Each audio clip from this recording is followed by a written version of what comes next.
It is October. Are you ready for 31 days of October, week 1? Because I am. Here we go. Let's do this. I know. How do you like that, Lindsay?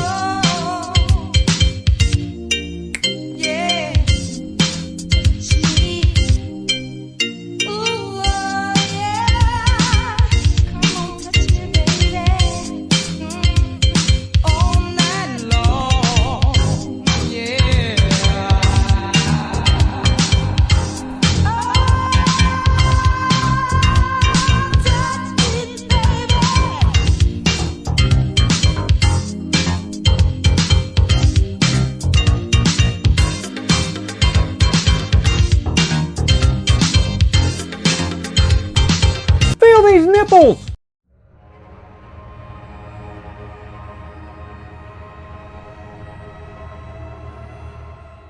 What's up, guys? Welcome to week 1. We had our primer week last week.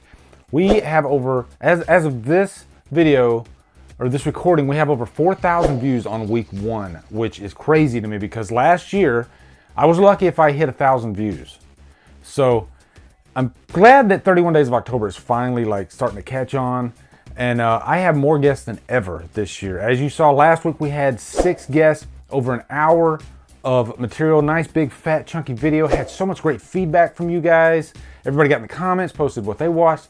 It's a big interactive affair, and so I love it. So next year I might have every YouTuber in every video. I don't know. There's more every year. I'm drinking Mountain Dew today, but this week, actually, before I announce my guests, can you believe that in less than 2 weeks, we're going to be watching a new Halloween movie in the theater? Because I can't. So here's what I propose to you. I propose this to Killer Flicks. If you wear your Killer Flicks or Drumdums t-shirt to opening night of Halloween 2018, take a picture of it, and if you're on Killer Flicks, post it in the official Killer Flicks t-shirt thread. I created one so you can post a picture of yourself, but it's got to be of you at the premiere, okay? Not just any picture of you in the shirt. And I'm going to put a collage of all these together, and then I'm going to put them in my spoiler review. Not the original review, but the spoiler review of the new movie, okay? Because I want to feature all you badasses in there. So I'll put a link right here for the Drumdums store so you can go get a Killer Flicks t-shirt or a Drumdums t-shirt. That would count too. But I'm wearing a Killer Flicks We Are Michael Myers t-shirt. This is personally my favorite. It's got Halloween 6 Myers on there, so it's badass. But yeah, looking forward to that. I can't wait to see this movie. But anyway, 6 guests for you guys. Brian Lomax movie talk. I got Lindsay from Mother Mayhem. I got Cody Leach.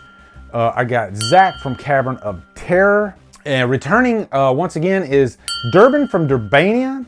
And then he's been on my 31 Days of October every year. I got my good brother Tim, who doesn't, he does pretty much a music-based YouTube channel now. But I asked him, because he doesn't really do that much movie content anymore, but I actually love Tim's style of reviewing. I think it's very unique, and maybe you guys can persuade him into coming back and doing more movie reviews, because I love his work, honestly. I was actually going back and watching some of his earlier stuff that, you know, on one of my collabs that I did, and I was like, I missed this guy so much. So, Tim, thank you so much for coming back just for this. It would not be the same without you. So anyway, let's get into the guests. First off, we're going to do Brian Lomax, another drink, who is part of Scream Stream. And he has another channel called The Movie Evangelist, I think it's called.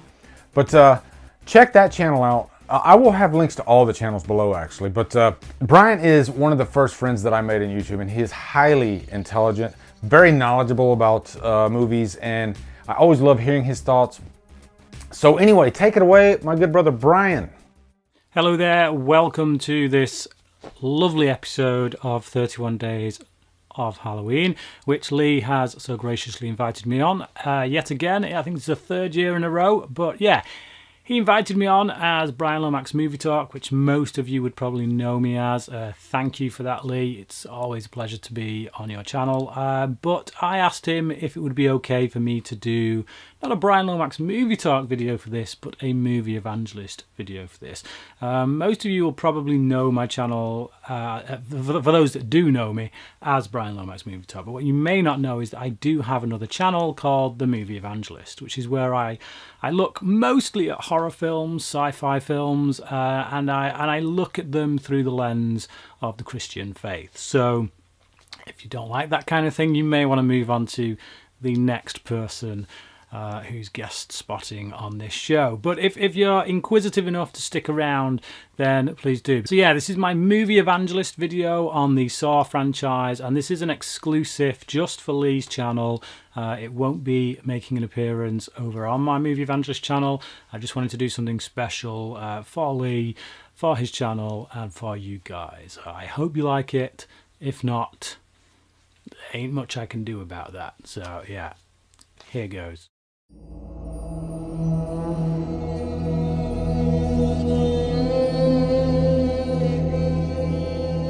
The Saw franchise is perhaps one of the most brutal and bloody franchises to come out of the horror genre for quite some time, and it has remained quite popular amongst the horror community. The series as a whole really does deal with judgment and the sins of man. It's both the franchise's strength and its weakness, and we'll get into that in this video. It is a strength because what it does is highlight something that deep down we already know, which is that man is sinful and in fact deserves punishment. We can all measure our sins against each other. We can all say that, well, this person's done far worse than I have, that person's done far worse than I have, but at the end of the day, we are all guilty of wrongdoing.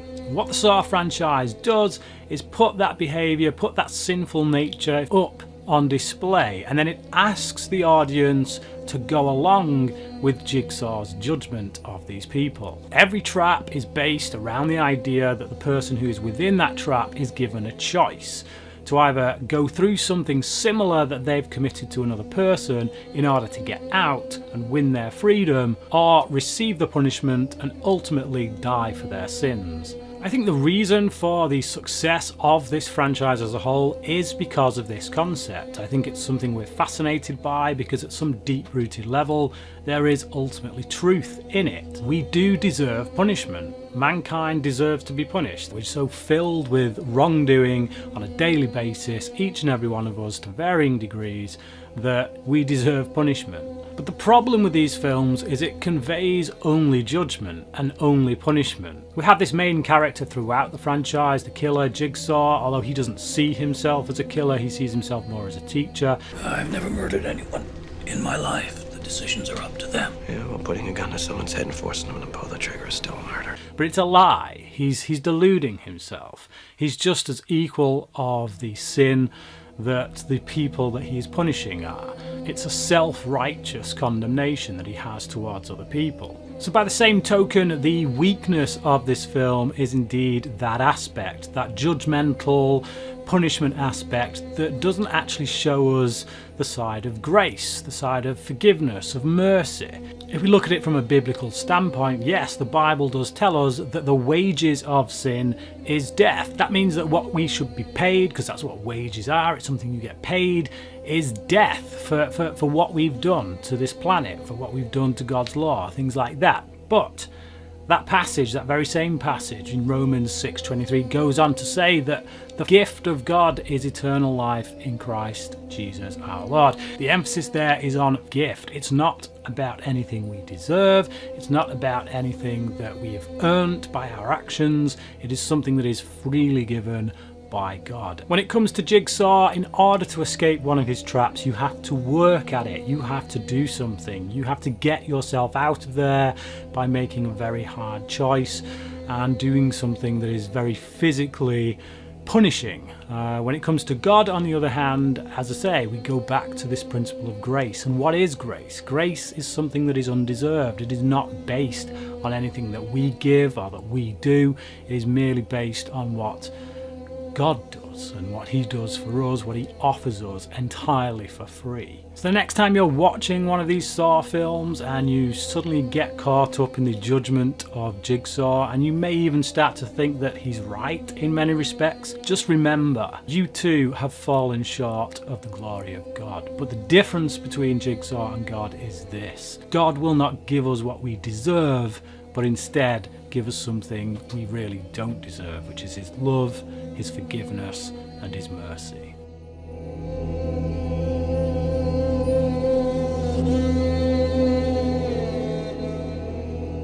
So there you go, that is my video for Lee's 31 Days of October. Probably not what most of you are expecting, and I'm sure many of you feel like you just turned up to church, but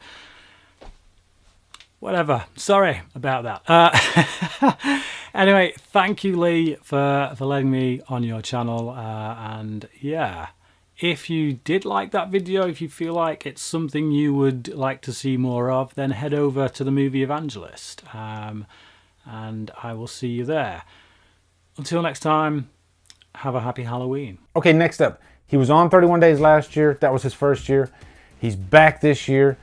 You know him well, Cody Leach. His channel has skyrocketed this past year. I'm running from Cody Leach. But we have this thing where we want to reach a certain number of subscribers by next year. I'm not going to tell you because I don't want to jinx it. But yeah, Cody is just such an amazing person, an amazing reviewer. Everybody loves him. He doesn't hold back on his opinions. And I think, you know, his personality is a big reason why he's going so far. Sky's the limit with this guy. So anyway, he's got a nice, fat, chunky video. That's something I didn't mention too. His videos, he doesn't hold back. You know, they could be freaking 20 minutes long. I've kind of been inspired by Cody to make my videos a little bit meatier. So anyway, I'm rambling, but take it away, Cody. Oh, what's going on, guys? You know what? The giveaway is not for a couple hours, so why don't I kill some time and let's talk about some horror movies. First off, I'll just take a second, like I'm pretty sure all of us probably will, and thank you, Lee, for once again inviting me to be a part of 31 Days of October. Had a blast doing this last year. Happy to be a part of it this year. Looking forward to many more years featured on this little series. And a very huge thank you to all of my people that I'm proud to call friends that I'm sharing this video with. A lot of great YouTubers, so if you guys are not subscribed to anybody on this whole month, really, but especially in this episode, because a lot of these guys I've been friends with since I started my YouTube channel, definitely hit the subscribe button over there. Now, as far as movies that I have watched this past week, I have a couple of them that I'm going to tell you about, and then I'm going to cheat and I'm going to tell you about some other movies that I have not watched, but I want to talk to all of you about. So, first off is a movie that might seem a little bit strange to be an October staple for me, but I did a video last year, top 10 movies to watch on Halloween, and they're all movies that I have the tendency to watch every single October. And this is one that, for whatever reason, always feels like an October movie to me. There's a Halloween dance in it, but it's just something about it always has that holiday feel, and that is Idle Hands. Now, this is a horror comedy that I grew up with. I think it's one of the better horror comedies to ever be made, honestly. A lot of people don't really talk about it, but those that do talk about it all seem to love it. So it's definitely one of those, like, kind of buried classics. You got Devon Sawa, who was kind of coming up, and he had this, he had Final Destination, a couple other movies. You got Jessica Alba, whenever she was like brand new on the scene. Seth Green, one of his funnier roles. And basically it's just about this guy whose hand becomes possessed by the devil. So he starts killing people and not even knowing it because his hand is doing all of it without him, you know, operating it. Cuts the hand off, the hand gets loose, and now you have a horror comedy trying to get this demon-possessed hand. So I'm not going to tell you anything else about it because if you've seen it, you know how awesome it is. If you haven't seen it, there's a ton of great jokes, especially by Seth Green. A lot of fun to be had in this. A very gory movie as well, so the carnage candy is all there. So this one is a great one to watch on October. And huge recommendation. You should be able to find this Blu-ray, I think on eBay. It might be out of print, so sorry. Moving on from that are two vampire movies, because vampires are the shit, and we are long overdue for a resurgence of vampires. The stink of Twilight is starting to fade. It's time for a resurgence. And these are two vampire movies that I think are extremely underrated. First one is by the master John Carpenter, and that is John Carpenter's Vampires. Who'da thunk it? And this is one that even John Carpenter fans either have never seen or don't tend to like very much, which is why I find it very underrated. I think it's a very cool vampire movie. Essentially, you got James Woods playing a very cool character, and he's the leader of this little vampire hunter group that are trying to hunt down the lead vampire so they can wipe them out forever.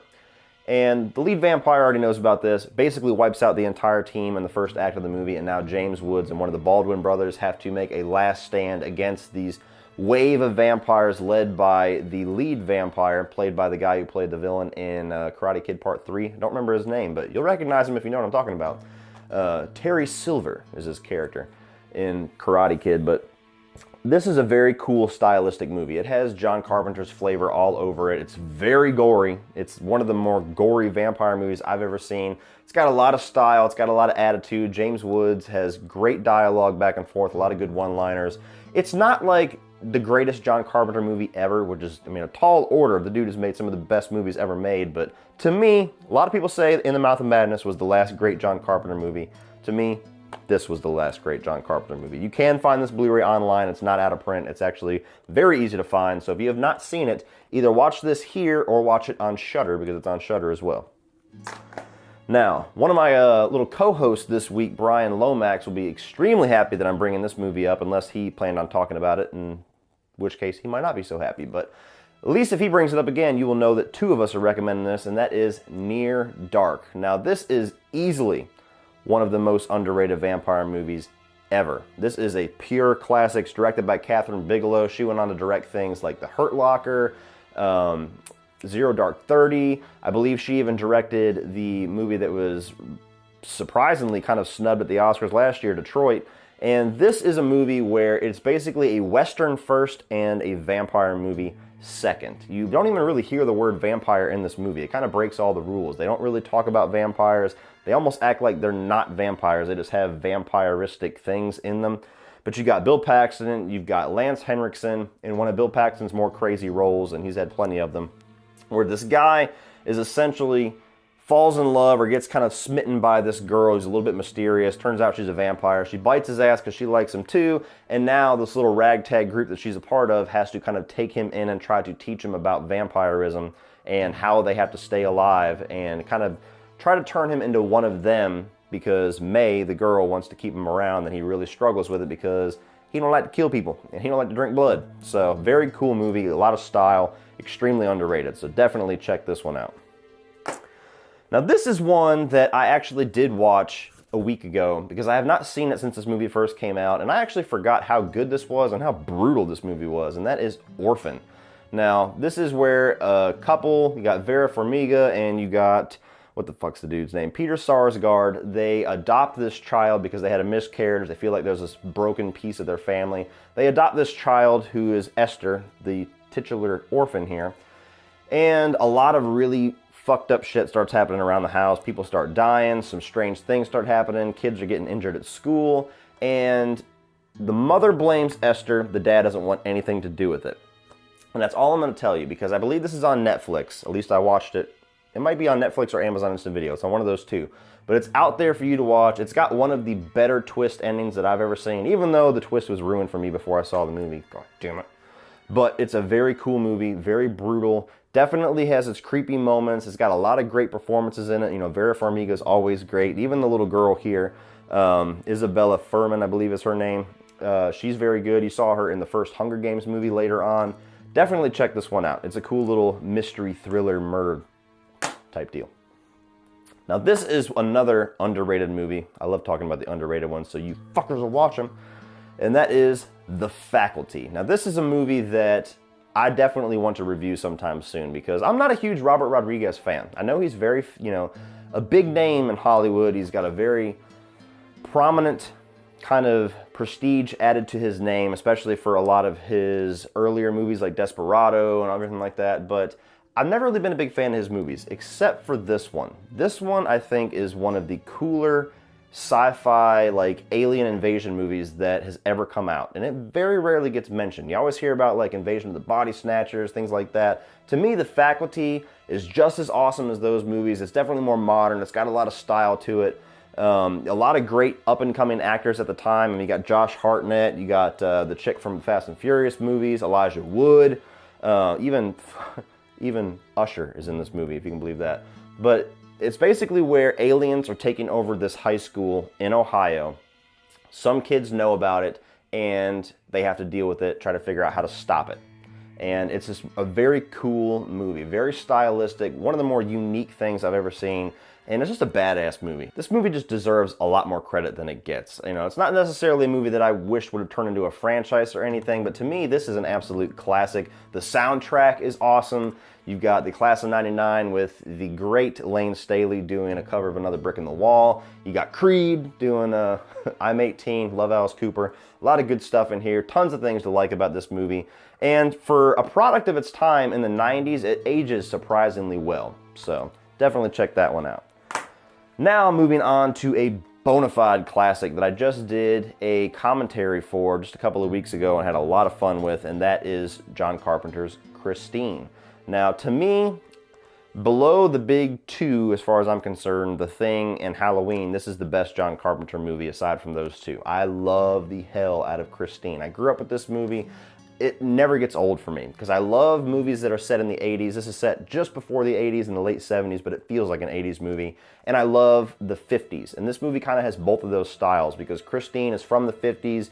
Whenever she's trying to communicate, she kind of communicates through 50s music on her radio. So both those styles kind of being pushed together is awesome. I love the whole character of Arnie and kind of his descent into evil, the more that he kind of possesses him or obsesses over this car. I love the whole ambiguity of, is Christine itself going around and murdering all these people, or is Arnie behind the wheel? John Carpenter's got a great score in this. Honestly, if I'm being honest, wow. If Halloween is the most popular score by John Carpenter, Christine is the best score, in my opinion. I think that score is phenomenal. A lot of great style in here. One of my favorite horror scenes of all time is where the first bully is about ready to get killed, and he just sees these headlights tucked away in this little alleyway, and you just hear that 50s music. Cody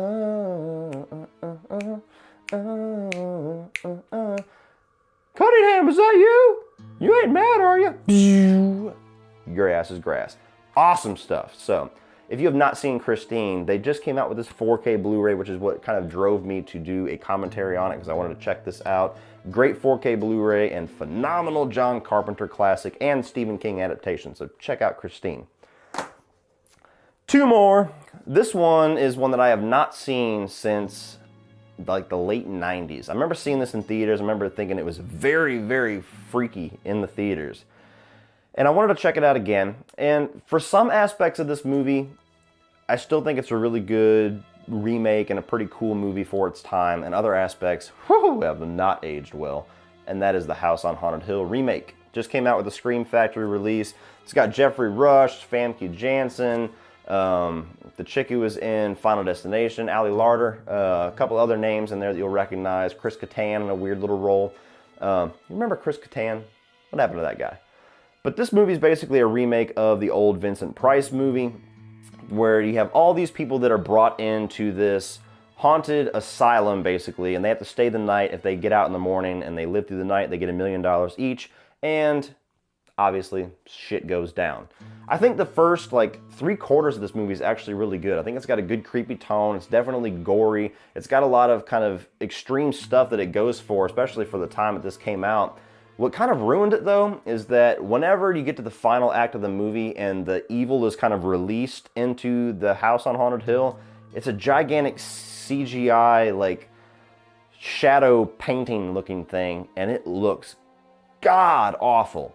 Even on a restoration like this, it looks horrendous. Now, I know that there's bad CGI, but this is CGI that I don't even know if it was good in the late 90s. I mean, it was just rough. So you get all the way to the climax when shit's really supposed to start to hit its peak as far as tension and everything, and it's just this little CGI cloud painting chasing everybody around. I don't know. It kind of ruined the rewatch experience for me. I still don't regret buying it. It's still kind of a cool little movie, and I still enjoy it, but God, that CGI thing at the end was almost embarrassing. So When this gets a little bit cheaper, I would recommend checking this out, but this is probably the only movie on this stack right here that I wouldn't necessarily recommend you rush out and see. But to be honest, this was one that I watched last week, so there you go.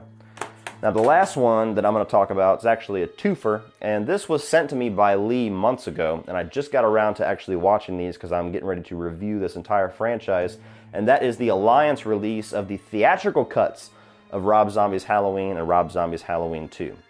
Now, before I knew this existed and Lee sent this to me, I have not seen the theatrical cuts of these movies since they were in theaters, because when you get the Blu-ray and the DVD release, all they gave you was Rob Zombie's director's cut. The Blu-ray doesn't even have the option to switch between them. You can only watch Rob Zombie's director's cut, which is extremely frustrating because, especially after rewatching both of these, his theatrical cut is so much better on both of these movies. Now, any of you that actually know me, you know I have lots of bones to pick with Rob Zombie as mostly a writer, but also as a director. And I think his director's cuts of these two movies highlight all of the issues that he constantly has in his movies. There's scenes that do not belong in the movie, like a really gratuitous rape scene in the first Halloween that has no place in the movie whatsoever. There's extended dialogue that just kind of grinds up the movie. Rob Zombie's Halloween 2, all the extended scenes in that one in his director's cut makes Laurie, your main character, pretty much unlikable, and the ending of that movie is horrendous in his director's cut. Michael Myers coming out of a shed and saying, "Die!" and then stabbing Loomis. No, that should never exist. So, reason I'm bringing this up is, one, to shamelessly plug that I'm going to be reviewing all the Halloween movies. Two, to say a very controversial statement that I never get tired of saying, and that's Rob Zombie's Halloween 2 is fucking awesome, regardless of all the hate that it gets. And three is that if you are either a fan of these movies, or if you're somebody that has a lot of issues with the director's cuts, which is probably the only cut that you've ever seen, but there's things about the movie you actually like, you want to like it more, pick this up. Because if you watch the theatrical cuts, I think you're going to enjoy these movies more. The Rob Zombie's Halloween theatrical cut is definitely a better movie because it gets rid of the rape scene and it cuts down a lot of unnecessary dialogue, which is the biggest problem with that movie is his white trash dialogue. And Rob Zombie's Halloween 2, it actually sticks the landing of making you kind of dive into Laurie's story and her psychology because you don't hate her like you get to fucking dislike her in the director's cut, and you get the much better ending, which is a much more fitting ending to the story, and doesn't have that ridiculous line by Michael Myers. So, check this out, guys. Please. These are so much better than his director's cuts. I'm not even kidding you.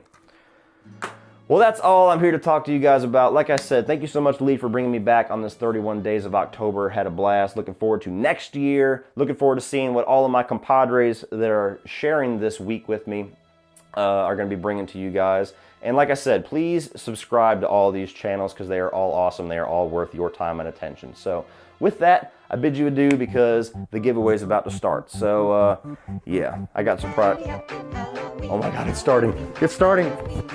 Yes! Okay, next up, he was on 31 Days last year. He's on this year. Durbin from Durbania, another very talented, very well-spoken YouTuber, actually. His content is always like so crisp and clear. Great equipment. I mean, everything. He's the whole package. His reactions are, matter of fact, when I watch trailer reactions, I usually watch Durbin's because they're so honest and genuine, but he makes some of the funniest faces when he's doing these reactions. So I think you'll really get a kick out of his reactions if you haven't seen it, because his reactions actually do so well. So anyway, looking forward to seeing what he watched. Take it away, Durbin. Thank you so much, Lee, for inviting me back to be a part of the 31 Days of October. I had a blast last year, my first time being a part of this and watching the movies and talking about them here, and it's been a blast doing it again for this year. So, Lee, thank you for having me back on. My name's Durbin. I have my channel, Durbania. I do movie reviews and ranking videos, reactions, and something unique I do is called a theological analysis, where I like to dig deep into movies theologically and dissect them, and it's just a lot of fun to be able to do that. So if you'd like to come on over to Durbania and check it out, I would love to have you. So diving into these movies that I watched this week, the first one I watched, The Lost Boys. I love vampire movies, and it's an absolute mystery to me how I completely missed this. But the good thing about the fact that I missed this growing up, I got to watch it now. 31 Days of October was my excuse to go back and watch it. Plus, it was on Netflix and it was free. So it was really cool to just like find it there, watch it for free, and oh my gosh, this movie is just freaking fantastic. First, stereotypical 80s movie to the core.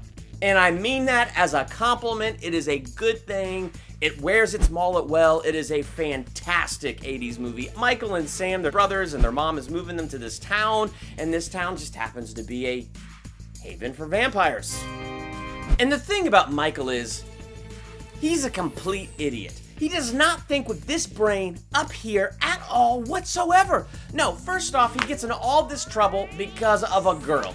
And not only does he see this girl from a distance, he can't just like walk up to her and introduce himself. You know, he can't do that. No, he's gotta be as creepy as humanly possible and just stare at her from a distance and follow her wherever she goes. It was as creepy can be, but it's an 80s movie, so, you know, I guess, whatever. And then because all he wants to do is impress this girl, he gets caught up with the wrong crowd of people. So this leather-clad biker gang that he gets caught up with that are all the wrong people happen to be, you know, blood-sucking vampires. This is where we get Kiefer Sutherland, you know, Jack Bauer the vampire, and he wears his mullet well. Oh my gosh, I wouldn't want to mess with that guy. And Michael, because he's an idiot, gets mixed up with these guys and goes with them to their freaking lair. Now, granted, who would ever guess vampires are real? Those are vampires. But while he's in this lair, they offer him some rice. He opens it up and it's maggots. He drops it on the ground. It's rice. They offer him chow mein. He opens it up and it's worms. He freaks out. He drops it on the ground and it's chow mein. Now, see, at this point, you know, when everybody's laughing and they're seeing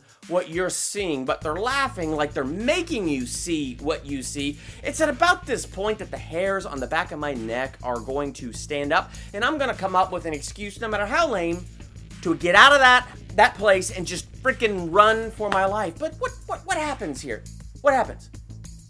Kiefer Sutherland offers him a drink, just this bottle of wine. And it's not wine, it's vampire blood. He drinks it. Why? Because he wants to impress the girl. The girl's saying, no, Michael, don't do this, Michael. Michael, don't do this. But here's these guys, peer pressure, well, I guess I better do this. And then he's the quintessential picture of, you know, that phrase where your mom would used to say to you, say, if all your friends were jumping off a bridge, would you do it? Yeah, literally that happens. I mean, he is such an idiot, but I'm also glad that he's such an idiot. It's because of his idiocy that we got such a great movie, because all the while Michael being a dummy turning into a vampire and all that crazy stuff going on, we get all this awesome stuff with Sam, his younger brother, who meets the Frog Brothers in this comic book shop, and the Frog Brothers hand him a comic book about vampires, and they're like, you need to read this. Corey Feldman, oh my gosh, talking like this the entire time. Taking everything he does so seriously. This is just our cover. We're dedicated to a higher purpose. It was a fantastic movie. I loved it. The characters were fantastic. The humor was great. The chemistry was so good. I had a blast watching this movie. The twist was a brilliant twist, and Corey Feldman never broke the serious voice. Just kept doing this the whole time. They got water guns, filled them with holy water, and he never stopped talking like this while holding a neon green water gun filled with holy water.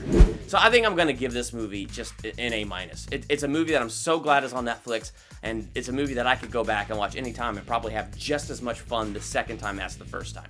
The second movie I watched this week was the Netflix original, The Babysitter. I was really surprised by this one, mainly because I had no idea whatsoever what to expect going in. I just kind of expected it to be fun. I mean, it's dark, and it's pretty darn gory, but it is hilarious. It's a comedy. It's just a fun movie where you can shut your brain off and just kind of enjoy it for what it is. You got this 12-year-old named Cole, and he's feeling insecure about his life because, you know, he's a nerd and he's into nerdy things. But what makes this so cool is B, who is the babysitter, at first is such an awesome character because of how she relates to Cole. I mean, you got them like dancing together in the living room. She's geeking out with him about putting together her superhero sci-fi team for saving the world and all that stuff. So like she's relating to Cole on these levels where he feels the most insecure, and she's making him feel better about himself, saying, don't be ashamed that you're a nerd. What's wrong with being a nerd? Be who you are. And she's such a great encouragement to him that like immediately you're attached to Cole and immediately you're attached to her, even though you've seen the trailers and you know she's nuts and something really bad's about to go down. And then when it goes down, because like you got so attached to B and so attached to Cole, I felt the betrayal. I mean, first off, it's hilarious when it goes down. I mean, you know, Cole sneaking out of bed because he wants to see what his babysitter does when she believes he's asleep. And there she is playing Spin the Bottle with some friends, but, you know, it's the satanic cult version of Spin the Bottle because there's this innocent nerd there and they just, you know, stab him in the head and take his blood and all that gross stuff. She wants to go take Cole's blood because he has the blood of the innocent, so it could be used in this satanic ritual, but it's good because you feel that betrayal because of how well Cole and B got along in the beginning. But see, even though you feel that betrayal, even though as soon as she stabs this nerd in the head in this circle and it gets really dark, it gets incredibly gory, it never loses that sense of fun. It never loses that. It's incredibly dark, but it's such a funny movie filled with all these little lighthearted moments, like this moment in the trailer. Why is he shirtless? That's your first question? I think Robbie Amell's probably one of my favorite characters, part of this satanic cult in this thing. Like he's such a good character, but that's the fun thing about this. All those characters are good. There was a good chemistry among the cast, and it was fun to watch. Now, I've been praising it, saying it's fun to watch, but even while I was watching it, like, I enjoyed it. I had a blast with it. It's just one of those movies that as soon as you hit play, you're just like, what is going on? But when all was said and done, I'm going to give this a solid B because I don't feel like I need to watch it again. The next movie I watched this week was Prince of Darkness, part of John Carpenter's Apocalypse trilogy. Now, last year when I did the 31 Days of October, The Thing was what I watched, and that's part of John Carpenter's Apocalypse trilogy. And then, along with Lee and Cody Leach, I did a video about In the Mouth of Madness, which is the third movie in the Apocalypse trilogy. And I thought, well, for this 31 Days of October, let me just complete the trilogy. And I watched Prince of Darkness for the first time. And I gotta say, it's okay. It's definitely not my favorite in the trilogy, but I did enjoy it. So first off, it's a very interesting philosophical movie. Like, they take the ideas of God, religion, and science, and they kind of try to bring it together and try to explain things in a very different way. And they try to do it very scientifically, because they talk a lot in this movie about reality is reality, right? This is reality. It is solid, and it makes sense. Until you get to the subatomic level, and then you can take everything you think you know about reality and absolutely toss it out the window, because the subatomic reality is just a freaking weird thing. So they dive into that. They dive into matter and antimatter, and so God and anti-God. So that's good and that's evil. God and anti-God. So it's kind of interesting philosophically as they try to dig into that and explain that, and it's now the universe is changing because I guess some supernova of light bursted off over here, which means that the son of the anti-God, who has been asleep in this, like, I don't know, lava lamp looking jar swirling around this green smoke, has been asleep, is now suddenly awake. And so it's kind of interesting what happens when this thing wakes up. Like, you have all the homeless around this church that, you know, it's in the catacombs of, and the homeless around the church suddenly just, they like zombieify, and they just are like these guardians over the church now, and they just kind of walk up there watching everybody that goes in and out. They always got like bugs crawling on them, like these, not little ants, these freaking gigantor ants and beetles and all kinds of crazy stuff. So like, it's very weird. And every time I saw them crawling with bugs, it just thought maybe there's one on me. Like, I mean, that's kind of what I was thinking with that. The tension was awesome as we're going through the events of this church, where suddenly water is leaking out of the green gaseous tube up on the ceiling, and then it squirts into this lady's mouth, and then she becomes like a servant of the son of the anti-god. And one by one, as people fall, like, it gets creepier and creepier and creepier. I mean, these characters become so strange when suddenly they're infected with the weird oozy water. It's incredibly gross how the oozy water just shoots like the liquid into their mouths, and then how they go find somebody else and like squirt that into their mouths, and suddenly they're all weird and crazy. Like, So like the tension like keeps getting stronger and stronger and stronger as everything keeps breaking down and getting weirder and weirder and weirder. So it's almost like we start scientific and things make some sort of sense. And as everything progresses throughout this movie, everything just makes less and less sense as everything just gets more and more wild. Kind of like what we talked about with that subatomic thing. You have reality, and it makes sense and all that until you hit the subatomic realm. It's like, what the monkey is going on? Where I got lost was the ending. And I wouldn't say that I got lost. It was still good through the ending. But I just felt like it got to the end, and it hit a point that was incredibly interesting, and then it was over. And I was like, no!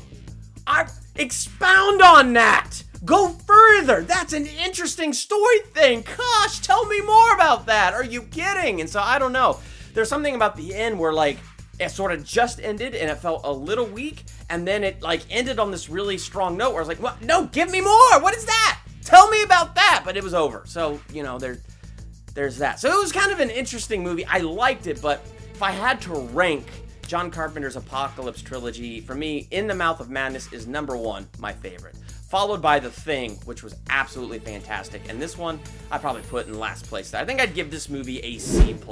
Last but never least, I watched Halloween this week. Had to get the first Halloween fresh in this brain for the new Halloween coming up this month. Pretty darn excited for that. So, watch this movie. And one of the things I gotta say is I love how John Carpenter is so good at the same time getting you attached to characters and building tension. Because scenes that should be so boring and so slow become so incredibly interesting. I mean, come on, when you got Laurie played by Jamie Lee Curtis and she's talking to her friends about babysitting and their plans for the evening and trick-or-treating and jack-o'-lanterns, it's like, I shouldn't give a rip about any of that. It should be the most boring conversation ever, except that's Michael Myers back there in the background, isn't it? Wait, Michael Myers is in the car following them. They're driving, and Michael Myers is behind them. Every turn they take, he's saying, why can't you look up in the rearview mirror and see that everywhere you go, he's going? And so it's building this tension. After did a great job in the open of just showing us how evil this kid is. The opening of this movie is just brilliant. From the POV of Michael Myers as a kid, he walks up to a window, guy and girl making out on a couch. They go up the stairs. He walks in through the back door, reaches down and picks up a knife. This is where we know now it's a kid because it's a kid's hand picking up a knife. So it's just like 10 times more creepy. Begins to head towards the stairs. Boyfriend comes down. Kid goes up the stairs, stabs the girl, finds out, we find out that's his freaking sister. He walks out the door. This is finally when it breaks from POV. When his parents show up, the camera spins around to see the kid holding the bloody knife. And then we got the conversations of the doctor 15 years later talking about how staring into that kid's eyes is just like staring into black. Like there is no soul there. That's not a human being. That is a freaking monster. So we do a really good job emphasizing he was a monster as a kid, and he's a monster now. And what's awesome about it is, it's not an origin story. They don't need to go back and show you what shattered this kid or broke this kid and turned him into a monster. They don't need to do that. If this movie was made now, they would have to do a prequel trilogy. The making of Michael Myers and what was that happened in his childhood that made him a monster. And each new movie is going to give us a new revelation of what turned him dark. And no, we didn't have to do that. In fact, what made Michael Myers so freaking scary in this movie is we didn't do that. Why is he evil? Who knows? He's just the freaking boogeyman. He was born the boogeyman. He is the boogeyman. He is the living flesh embodiment of the boogeyman. He is evil made flesh, walking the earth with the sole purpose to steal, kill, and destroy, and just having the whole mystery of that, and have to explain everything. Here's a trilogy for his origin, because we didn't have to do that. He's like 10 times more scary. The funnest thing though was watching this movie with my wife. It was her first time watching this movie, and she's just sitting next to me yelling at the screen because, Jamie Lee Curtis, Laurie, she goes to the other house and she goes in there looking for her friends who should be here, but they're not answering the phone, and my wife is screaming, turn on the freaking lights! Turn them on! Why aren't they turning on the lights? What? Common sense! Come on! Flip a light switch! I mean, she was just angry they didn't turn on the lights. And then it was hilarious. That jump scare where you have that guy, after he was upstairs with this girl, he goes downstairs to get a beer, and you hear the creaky noise, and you're like, uh-oh, he's gonna die. He's gonna die. And it's pitch black because he's too stupid to turn on a light. He looks around. Boom! boom, he comes right out and stabs the guy, pinning him to the cabinets and holding him there. And what was hilarious was my wife jumped like 10 feet in the air screaming and then started laughing, like maniacally, hysterically laughing. And then she looks at me, she goes, "Stick around." And it was a reference to when I did my Predator review on my channel, because one of my favorite lines is when Arnold Schwarzenegger takes a knife, flings that at a guy, it pins him to the wall, and Schwarzenegger says, "Stick around." And so like for like 10 minutes, Laura kept quoting that line. I'm like, this is Halloween! So I'm definitely looking forward to the new one, and I'm giving Halloween a solid A. Really enjoyed watching it this week. So Lee, thank you so much for inviting me to come back to the 31 days of October. This has been a blast to go through this week and watch these movies, and then to be here and talk about it with y'all. Thank you so much, Lee. Next up is a good friend of mine, Lindsay from Mother Mayhem. We had her on as a guest on Scream Stream, and she was so good, she gelled so well with us that I privately asked her after, you know what, I want you to be the female voice of Scream Stream. And luckily she did it, and she has been an amazing part of our group. She can dish it and she can take it. You know, we throw stuff back and forth to each other all the time. I've done a couple collabs with her, and you know, I'm looking forward to the future with her on Scream Stream. So, and by the way, she does amazing makeup work. So if you dig through her channel, you'll find some awesome makeup videos, and I have nothing but respect. Who knows what she's gonna do for this video, but take it away, Lindsay. Gotta film some kind of video for Lee. Fuck, I don't even know what to do. I know. How do you like that, Lee? Don't make me wait too long.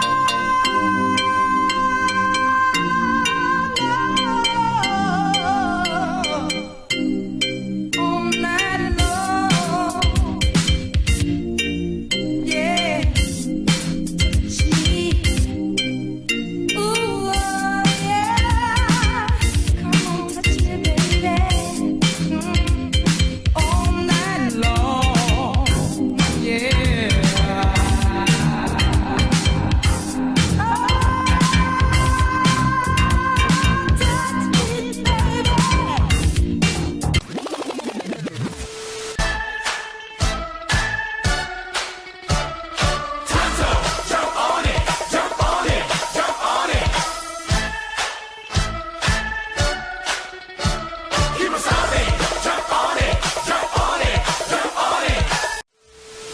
Hey guys, my name is Lindsay. I am also otherwise known as Mother Mayhem here on YouTube. And Lee, a wonderful friend of mine, has asked me to film a little video here for his 31 Days of October. And I was more than honored, although you guys know, well, if you know me, I have a bitch of a time filming videos. So what have I been doing this October so far? Pretty much the norm. I've tried to watch horror movies during Tommy's nap times, but now he's decided that it's an hour-long nap time, so I don't usually get to finish a lot. I did manage to get in Terrifier last week. We'll have to talk about that another time. I don't think Lee has enough time in my time slot for me to go over all of that. Other than that, I've just been watching a lot of old horror movies, ones that I've watched numerous times that I'm really familiar with, so that if I have to stop it halfway through because Tommy wakes up or which have you, then I'm not missing anything, or I don't have to recap to restart it again and refresh myself if I want to watch it like a day or so later. I have a long list of favorite horror movies that I watch absolutely every single year, so those are definitely on my docket for this month. And if you want to see a little bit more in depth of that list, then just head on over to my channel. I do have a top 10 Halloween horror movies to watch, and there's some honorable mentions in there involving some kids movies and that sort of idea, but they're all my personal favorites. I mean, that's basically it. So I mean, just stop this video right now and just go on over to my channel, subscribe, click that little notification bell, and become a member of my horror family. What? I can't tell people just to stop Lee's video and go over to mine? Oh. Well, fine. Finish Lee's video then, and then go over, subscribe to my channel. Just don't go over to Cody Leach's channel, because fuck Cody Leach. All right, next up, my good friend Zack from the Cavern of Terror. One thing I love about Zack is that he does a lot of those like 90s slashers. That's his big thing. He loves Scream. Like, I think Scream's like one of his favorite movies. But if I want to go and find reviews on a lot of the great like deep cut 90s movies, Zack's usually the go-to guy. He's got a really cool style, and he's also a great friend. So anyway, take it away, Zack. Hey guys, and welcome to the Cavern of Terror. And Lee, I just want to say thank you for letting me be a part of 31 Days of October on your channel once again for the 3rd year in a row. I was on 31 Days of October for the past 2 years in the primer week, and this is the first one that I've done that I'm actually in October, so I'm really excited. Lee and I have been friends for going on what, almost 4 years now, and we've done collabs in the past before. I'm sure you've seen me on his channel in early episodes of Scream Stream. We did some commentaries together, some underrated slasher videos. I think that's still there. And we've done some random live streams. It's really fun. If you're new to the Drumdums channel and you haven't seen me before, I'm a very similar channel. I do movie reviews of horror movies, sometimes newer stuff. I don't make it to the theater too often, but I do try to get as many new horror movies out and reviews as possible. I do a lot of series. I just recently finished my Halloween series reviews with the man Lee Drumdums himself, so if you want to check those movies out, or movie reviews out, you can. I do a lot of 90s movies, a lot of early 2000s stuff like Joyride, Scream, I Know What You Did Last Summer. I've reviewed all 3 of those series. I've reviewed Urban Legend. Yeah, I've reviewed Hatchet. I review a lot of newer stuff, but I'm trying to get back into the older stuff now. I'm getting ready to finish out the big 3. I'm getting ready to start my Nightmare on Elm Street, a Nightmare on Elm Street series, and then after that I'm doing Friday the 13th, so I'm really excited for that. I try to do a live show on Wednesdays where we just talk about straight horror, and I try to get another video like a movie review or a collection archive video out at least once a week. As far as this week goes and what I've watched, unfortunately it's a little bit sparse, but we are going to talk about stuff that I'm going to try to watch later in this week. I am pre-recording this so I can get it out in time. Because I am a busy guy, I work full-time, and I have a little one, so trying to get videos out is sometimes a little bit taxing. I'm sure you know what it's like if you run a channel. I did, however, watch 4 movies this week that we will get into here in a minute, and I will also talk to you about the movies that I plan on watching for the rest of the week that I will already have watched by the time you watch this video on the 7th. First up, I watched I Know What You Did Last Summer, and I Still Know What You Did Last Summer. Guys, I grew up on these movies. Like I said, I have a review for all 3 of these. I don't watch the 3rd one because it's a monstrosity. Never watched that movie because it's really bad. But I grew up with these. I love these movies. I still remember the first time I watched them, and I just love them. I love how campy they are. I love the 90s aspect. I'm a huge 90s fan. I grew up in the 90s, and I love these. I hold these very true to my heart. I even have a poster of I Know What You Did Last Summer. Next up, we have Halloween Resurrection. I just watched this the other day for a review. I don't hate this movie, but it's not one that I'm going to put in all the time. It was my final review in the Halloween series that I had done with Drumdums that I mentioned earlier. Now for the last movie I actually watched this week would be Wes Craven's New Nightmare, which unfortunately isn't on a singular Blu-ray, but I have the complete collection here. Well, it's not the complete collection because it doesn't have the remake, but I love Wes Craven's New Nightmare. Wes Craven is my favorite director. I have pretty much all of his movies on Blu-ray that I will show you here. And it's just, I love this movie. It's just the perfect blend of Wes Craven's original ideas and the original series. It's just a complete full circle thing for me with, you know, the first original A Nightmare on Elm Street, Dream Warriors, and Wes Craven's New Nightmare. It's a perfect trilogy for me. You know that evil heavy metal that your parents hate you listening to? know those lyrics about hell, demons, and doom? What if I told you it's all real? Now for a fact about me, I love metal, and one of the most metal movies I own is Deathgasm. This was actually one of the first movie reviews I ever did on my channel. In my From the Shelf playlist, you can check it out. The video is really bad, so don't watch it. But this is a Kiwi film about two metalheads that happen to summon a demon. It's gory, it's metal, it's everything you love if you love metal and splatter horror. It's really awesome. Next, we got the first of a lot of vampire movies, 30 Days of Night. I love the tribal vampires in this. Josh Hartnett is amazing in this movie. Unfortunately, he doesn't act much anymore, but he kills it in this. He's one of my favorite actors from the 90s. And like I said, this is a brutal movie with tribal vampires. If you have not seen 30 Days of Night, check it out. The Lost Boys is next. I watched this every October. It's one of my favorite Joel Schumacher movies. Joel Schumacher is actually a good director no matter what people say about his Batman movies. I love Phone Booth that he directed and 8mm with Nicolas Cage. But I love The Lost Boys. It's one of my favorite vampire movies of all time, like I said. And I happened to just get this. Oh yes, a Lost Boys poster. That is going to be up on the wall. Look at Jamie Gertz. Oh. This next one is going to be a new October watch for me. I didn't think it would be one of these movies, but I had to add it. Lights Out, directed by David F. Sandberg. I like this movie, and I really want there to be a sequel to this. I think that Diane, I think that was her name, Diana?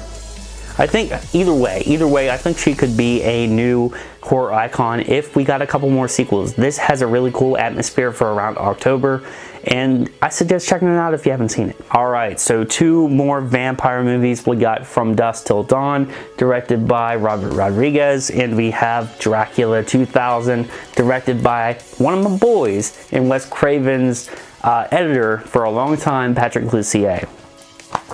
From Dusk Till Dawn is a lot like 30 Days of Night with the gory, like brutal vampires, but these are like snake type vampires. I thought that it was extremely interesting, and plus it's written by Quentin Tarantino, or co-written by Quentin Tarantino, so the dialogue is amazing.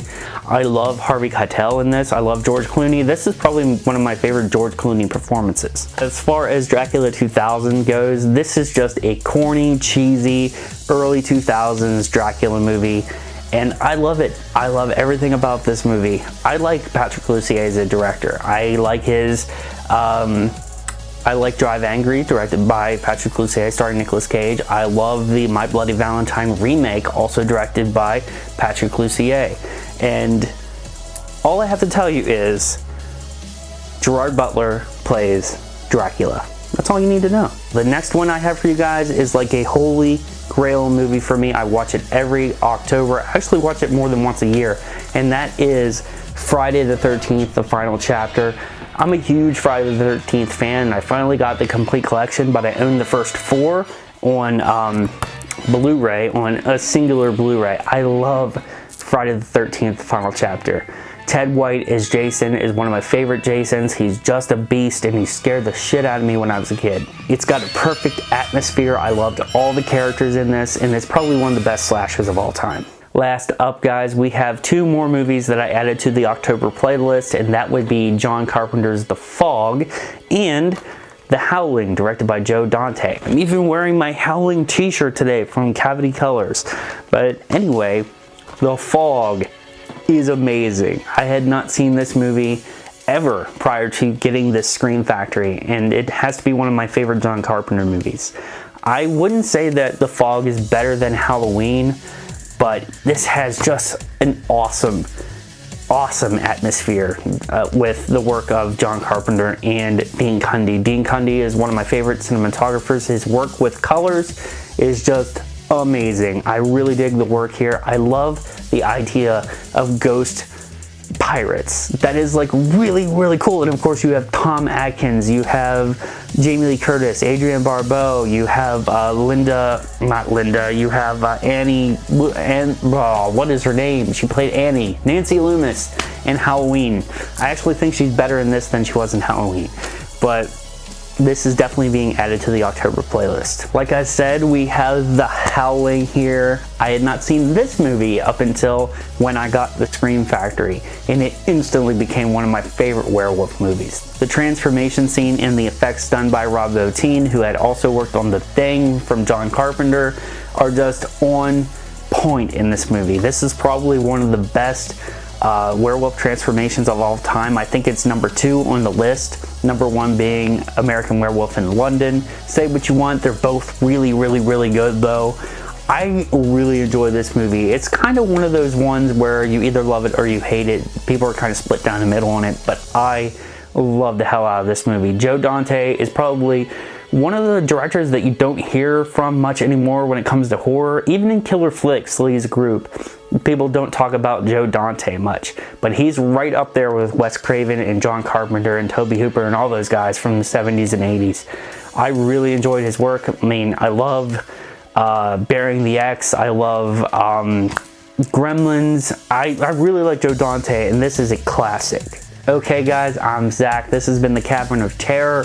This has been everything that I've watched and everything I will have watched by the time you guys see this clip on the 7th, or the day that you're watching this. If you liked what you saw on this portion of his 31 Days of October and you want to see more content from me, why don't you head over to the Cavern of Terror and hit that subscribe button. Okay, here we go guys. This is super exciting. My good friend Tim is back, and I kind of gave him a big introduction in the beginning, but let me just say, Tim is a dear, dear friend. You know, he's one of those people that I'm always, you know, wondering what he's doing, and we keep in contact with each other back and forth. He's one of those guys that just, one of the nicest people you will ever meet. That's what I love about Tim. And just an infectious personality. And I know I'm boosting him up like crazy, but you'll see exactly what I mean when you see his video. So super excited. You're the last guest. Take it away, Tim. What's going on, guys? My name is Tim, and before I get into what I watched this past week, I just want to give a huge shout out to Lee for bringing me back for yet another installment of 31 Days of October. This series is so cool to be a part of. It definitely helps me get into the Halloween spirit, especially early on right now in October when it's still kind of hot out. This series definitely helps. So the first movie that I watched was actually a double feature, and that was Hellraiser 1 and Hellraiser 2. I watched them back to back. I've actually never done that before, and I was just feeling it. Like, I watched the first movie and I was like, you know what? I'm just gonna keep going. I'm gonna watch the second one, and it's very interesting. There's a lot of things that are very similar, where it actually feels like a continuation, where, you know, there really isn't much of a gap. But then there's other stuff in it where I'm just like, oh, like I now kind of see it, and mostly that's due to, in the first movie, it's written and directed by Clive Barker. Clive Barker wrote The Hellbound Heart, which is what this movie is based on, and this movie is a pretty close adaptation to that book. I read it a while ago, and I know there's a few things that are a little bit different, but from what I remember, it's pretty damn close. And one of the reasons in that is because the Cenobites really aren't the main characters in this movie. Like, if Pinhead wasn't on the cover and it was like Kirsty or Frank, this movie wouldn't be as associated with the Cenobites as it currently is. I think having Clive Barker directing this makes this movie very unique as well, because when you get to the second movie, it's written by Clive Barker, but it's not directed by him, and you can tell the difference. I think Hellraiser has a bit more of an amateur feeling to it, and it certainly had a lower budget, and I read that in Hellraiser, they filmed it in an actual house, and usually when you film in an actual house, you don't really get to do the camera angles that you'd hoped, but you have to kind of work with what you're given, and I almost think that kind of lends itself to this movie. It's kind of like how when you go from Evil Dead to Evil Dead 2, you can tell, like, the budget got bigger and they were able to make sets and all that stuff, and I kind of like the work with what you have attitude that Evil Dead 1 has and Hellraiser has as well. With Hellraiser 2, I think it does a lot of cool things that Hellraiser 1 didn't do. Like, I love going to the Cenobites land, or however you want to say it. I think seeing all of that stuff, like some of the matte paintings are outstanding. And I love, learning more about that stuff. It does some weird things, like the whole Dr. Cenobite is, I don't really like it that much. I like the practical effects on it, but I think they went a little bit too far on that. But I love the scene where Kirsty bumps into Frank, and there's all those weird people covered by sheets that come out, and it's all surrounded by candles. I love that scene. But I think this movie, the second one, is the mark of the Cenobites becoming the main characters, or the main focus of the franchise, and I think this is the downfall. I think Hellraiser 2 is a great movie, but it's certainly the downfall. Hellraiser 3, if you've seen it, you know that it's all about the Cenobites. It's fun, but it's a totally different experience and a totally different movie. So I love both of these movies, but Hellraiser 1 will always be one of my favorite movies of all time. It's a rewarding watch every single time. And lastly, if you guys are fans of Cradle of Filth, Doug Bradley, who plays Pinhead, has done narration on a handful of their albums. And I didn't realize it until much later. In high school, I got the album Midian, and I always thought the guy's voice, I was like, well, that's definitely not Danny Filth. But I never knew who it was. And then years later, I watched this movie, and it just clicked in my head of like, that sounds like Doug Bradley, and I looked it up, and it is him. So if you guys are fans of Hellraiser and Pinhead, definitely check out Midian, and I believe he did a couple of other albums by Cradle of Filth, and you can hear Doug Bradley himself pretty much doing the voice of Pinhead on some pretty sweet metal, so definitely check it out. The next movie I watched is a little bit of a different tone than Hellraiser, but I watched Shaun of the Dead, and the first thing I want to just point out is the tagline on the film, which is a smash hit romantic comedy with zombies. And that couldn't be any more true. This is created by Edgar Wright, who is the genius behind the Cornetto trilogy. This is the first one. The other two are Hot Fuzz and The World's End. He did Scott Pilgrim vs. the World. He did Baby Driver. This guy, if you've seen any of those movies, you know how much of a genius he is. I consider this film to be an absolute masterpiece. Every single time I watch it, I catch something new where I'm like, oh my god, I didn't even realize that. For example, in the way beginning, Sean comes down, him and his roommate are playing video games, and he's calling the shots like, reload, top left corner. And then I didn't even realize it. Later on in the movie, when they go to the Winchester and they get the shotgun from above and find out that it actually is loaded, and they have bullets, and then they get corrected and they call it shells. The tables turn, and Sean's got the gun, and the roommate is calling the shots, and it's supposed to mirror that scene in the way beginning. And there's a lot of things that Edgar Wright does in these movies where it kind of like tells the entire movie in the way beginning, or there's scenes that you need to remember in the way beginning because he'll do them exactly the same in a different way, like a different approach, but it's the same thing later on in the movie. It's really, really very, very rewarding. Even though this is a comedy for the most part, when it gets to the horror parts, it's really, really effective. And I think it's really interesting that Edgar Wright, even though he made a comedy zombie movie, it still does things that other movies attempt to do better than when they attempt to do it. So props to Edgar Wright for making a timeless movie that every single time it's like I'm seeing it for the first time, and I laugh as hard as I did when I saw it 5 times before. So definitely give this one a watch. And the next film that I watched is another one of my favorites of all time, and that is From Dusk Till Dawn. If you haven't seen this movie, there's 2 things that might incline you to watch it. One is, do you like Quentin Tarantino? And if you say yes, I say give us a watch. 2, do you like Robert Rodriguez? If you say yes, I say give us a watch. Because this movie is half of it practically feels like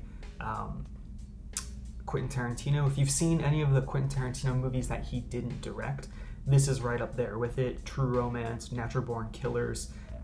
This definitely feels just like a continuation of those. It's as messed up, it's as gripping, like it's really, really well written. It's kind of fucked up. And the second half, the minute they get to the titty twister, the bar, is just an all-out love letter. Robert Rodriguez's love letter to cheesy B horror movies. If both of those things sound great, definitely give us a watch. It's an all-out wild ride, just from beginning to end. One thing I find very interesting that I want to point out is, I don't know if this is the exact poster that's used across the board. I didn't look it up, but for my version, this is that really cheap, like Miramax. They always do these really cheap ones, but this has From Dusk Till Dawn 1, 2, 3, and Full Tilt Boogie, which I'll get to in a second, but on my version, this is the image that they decide to use.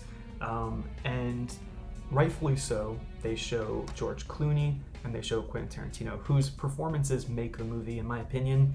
When you take the two opposing tones, like horror and like cheesy horror, like where it's almost kind of funny, and the fucked up serious nature of Quentin Tarantino's movies, that's a really hard thing to blend together. And I think the thing that is the glue that kind of like glues those two things together is Quentin Tarantino and George Clooney's performances. It's outstanding. And then the third person they decided to show on this is my boy Danny Trejo, who, huge fan of him, but if you've seen this movie, you know that his screen time is under 5 minutes, I'd say. So I find it really interesting. There's not even a picture of Harvey Keitel or Juliette Lewis. So I always just thought that was kind of interesting. But regardless, to say it's a pretty sweet image. And I also want to just touch on Full Tilt Boogie. If you haven't seen that, definitely give it a watch. If you like this movie, I suggest watching it first, obviously, because Full Tilt Boogie is a documentary on the making of this, and it's fascinating. After watching it, it definitely like adds a level of appreciation more than I already had for this movie. Then last night, I checked out a documentary called Haunters, The Art of the Scare. It's on Netflix, and if you like haunted houses, I don't like haunted houses at all. They're not my thing. But I like watching the videos of them. I like watching, I like seeing other people go through some shit because I can't handle it. And this is a very fascinating documentary. They touch on people who spend up to like $500 to make a haunted house for one night, all the way up until people who do a haunted house all year round and spend like over $3,000 a year on it, maybe even more. And the thing I found really, really interesting about it was something I was very unaware of is the extreme haunted houses that people decide to do, where you can't just like on a Saturday night, you and your friends go and pay a ticket to go. These are ones where like you get screened ahead of time and you are a part of like this weird blend of reality and acting, but it's kind of like torture and you're kind of like putting yourself through abuse. There's one called Blackout. The other one where like it's like people kidnap you and do crazy stuff. The other one was McCamey Manor, and that was like a weird blend of like, it doesn't seem like it's kind of on the low end of things, but there's no safe word, so you can't get out even when you want to. Like it's like a full day of just like torment, and people break down and think they're gonna like die and have blackouts. It's very fascinating. If you're into haunted houses or even just curious, definitely give this a watch. I found it to be pretty interesting all the way through. And lastly, to conclude my watching, I decided to watch my favorite movie of all time, and it just happens to be my favorite horror movie of all time, my favorite sci-fi film of all time, and that is Alien, Ridley Scott's Alien, the first one. I am in the camp that prefers Alien over Aliens, but it's kind of hard. That's like apples and oranges. You know, they're both fruit, but they look totally different and taste totally different. And for me, the first Alien always just takes the cake. I think this movie, much like Shaun of the Dead, is a masterpiece in its own right. Ridley Scott, he's an outstanding director. He did, just wrote two of the most important sci-fi films of all time, Alien, Blade Runner, and they're almost untouchable. You really, no one's come close to making something better than this. And I also feel like Prometheus is like one of the best sci-fi films of the past 10 years, 15 years. Like he's got something. He's got something good. One of the things that makes this movie so strong, in my opinion, is the tension. The metronome in the background, the lack of soundtrack at times. It's very claustrophobic. You're in space. No one can hear you scream. Like, literally that tagline, it feels true when you're watching this movie. Everything's wet and gross and dark, and the hallways are tight. Like, everything's awesome, but a lot of that is due to Ridley Scott's camera angles.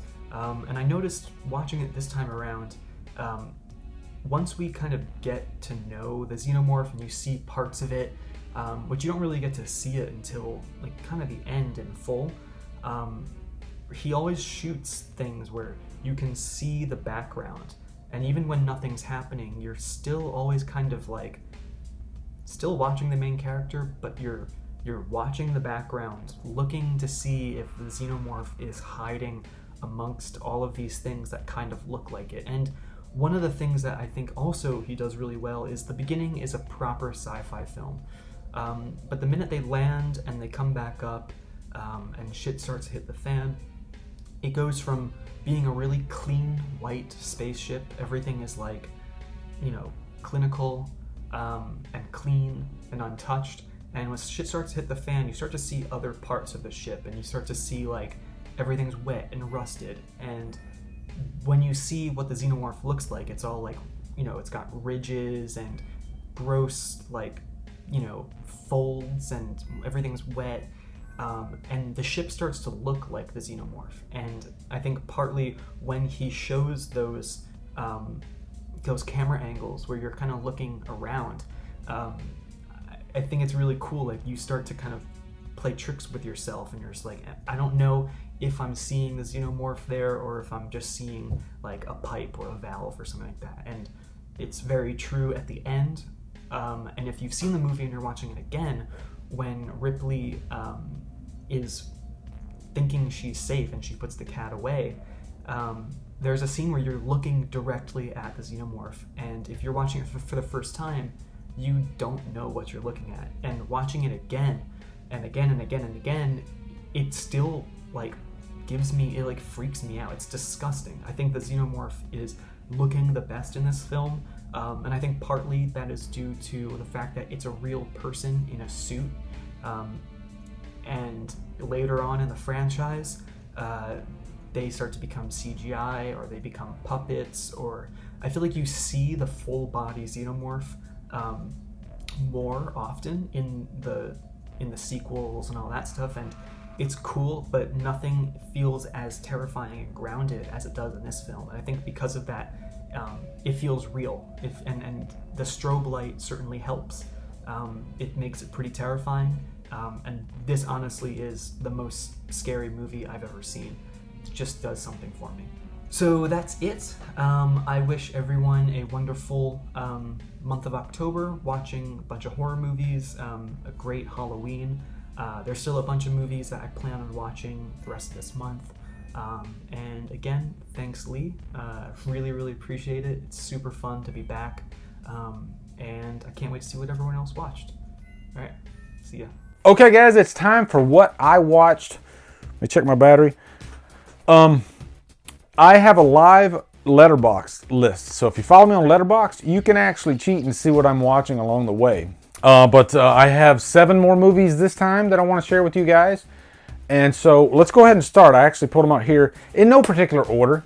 I threw in A Nightmare on Elm Street Part 2, Freddy's Revenge. I think this is one of the most underrated nightmare movies.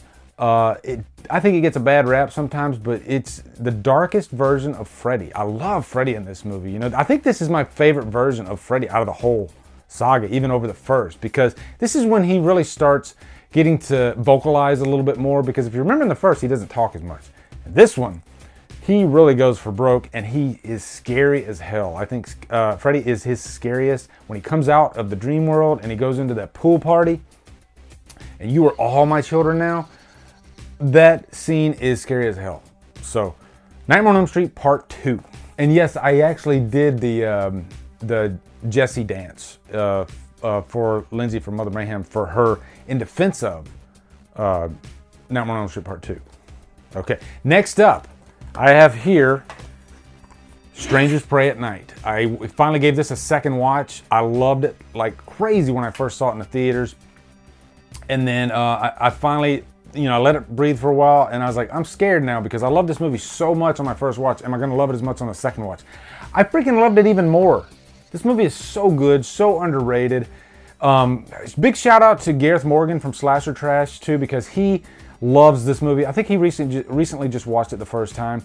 Damian Maffei, if not for this movie, I wouldn't be good friends with Damian Maffei, that guy right there, the man in the mask. So I actually bought this and I sent it to Damian, and I asked him, I was like, hey, could you sign this? And he said, not only will I sign it, but I will have my crew members and cast members sign it for you as well. Look at that. That is insane. So I love this movie so much. I think it's one of the best slasher movies to come out in a long time. I think it gets a bad rap because of character decisions. People think that teenagers would know exactly what to do when they are surrounded by 3 experienced masked killers. No, they wouldn't. They're freaking teenagers. They would be losing their minds. You would be losing your mind. Also, the mother, when she dies at the beginning, everybody was freaking out that like she didn't put up a big fight. But you know what? There is such a thing as shock. You know, you can go into shock when you're in traumatic situations like that. Deborah Voorhees actually spoke up about this when I interviewed her. She said she's actually been in that type of situation before where she felt like her life was in danger. She literally froze. She could not move. So, just more proof of the point, people, okay? When you're watching these movies, take yourself out of the situation and try to think how people would really act. How would you really act in this situation if you had a knife right in your, in your face? So some of you might react, but not everybody. I got on a rant there about Strangers Pray at Night. I'm sorry. I get really defensive about that movie. So anyway, I got this 4-pack here, but I watched When a Stranger Calls.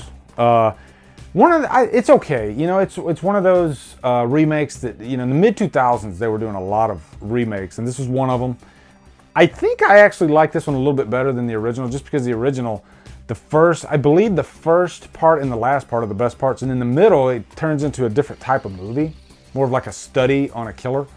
Whereas this one's just straight up in the house, the killer's there the whole time, and then, it leans more on tension than it does on kills, though, and gore and all that. It's okay. It's nothing amazing, but it does what it needs to do.